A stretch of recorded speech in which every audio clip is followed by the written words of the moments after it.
This week I was asked to take part in a debate about whether or not the Me Too movement has gone too far.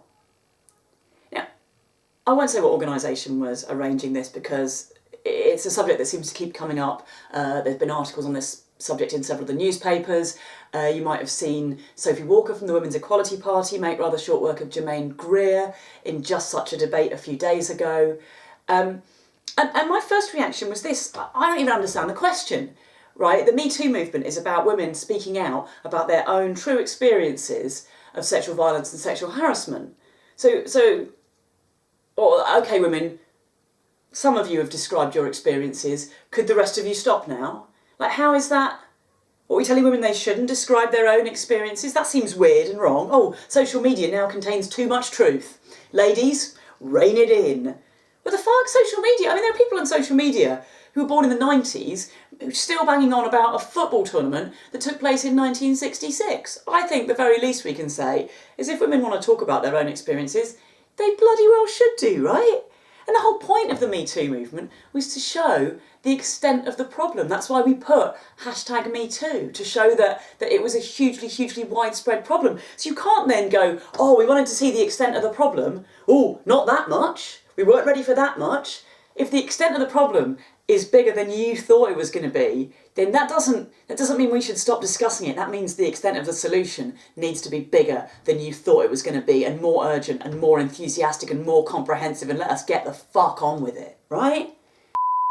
But let's have a look at the 4 arguments that seem to keep coming up against the Me Too movement, or against the continuation of the Me Too movement. Firstly, well, what person X did wasn't technically illegal. Right, yeah, but you're allowed to moan about stuff on social media that isn't technically illegal, right? Like, oh, that was never a penalty. Well, no, it wasn't, but it was technically legal, wasn't it? So what, guys? Yeah, exactly. If someone farts next to you on the bus, it's not technically illegal, but you can moan about it. Someone makes you a sandwich that isn't what you wanted, not technically illegal. You can still moan about it. And men, when it comes to dating, or even spending time with women, could we please aim for a better standard than technically legal? Yeah?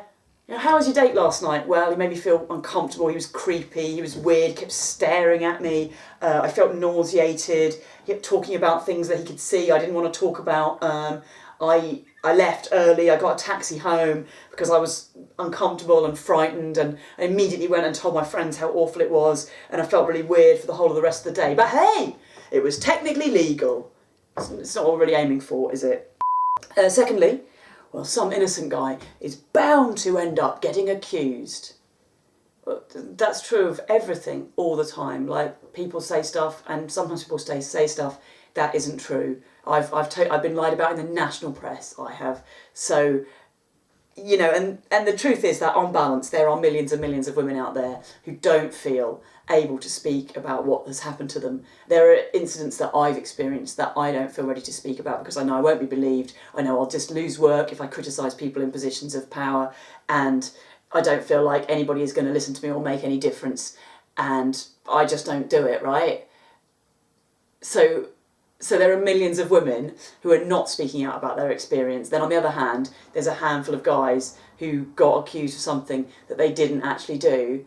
And if you think that being falsely accused of something is worse than experiencing sexual violence, you've never experienced sexual violence, frankly.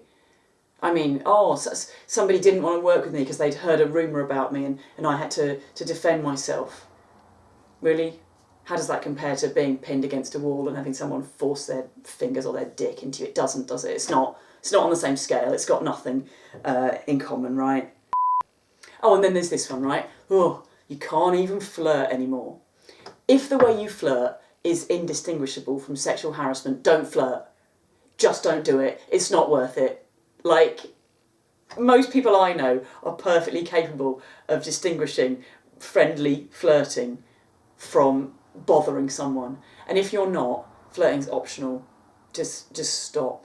Just don't do it. Thanks. Oh, and then this is talking about the comedy industry. I saw this on social media. Somebody had said, oh, if we stop booking every guy who's done something like that, we'll have no acts left. Isn't that pretty telling? I mean, I agree. The scale of the problem in the British comedy circuit is pretty deep. It's pretty major. Yeah.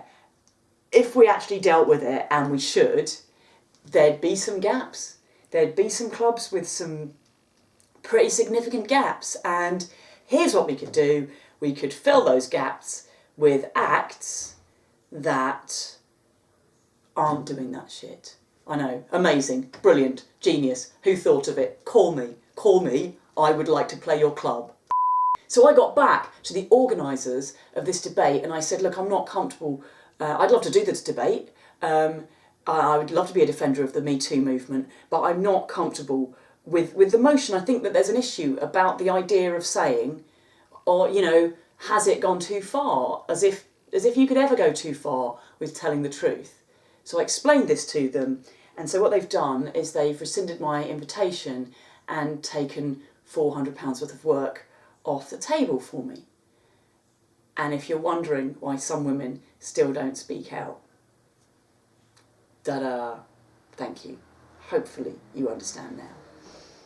Cheers, thanks for listening.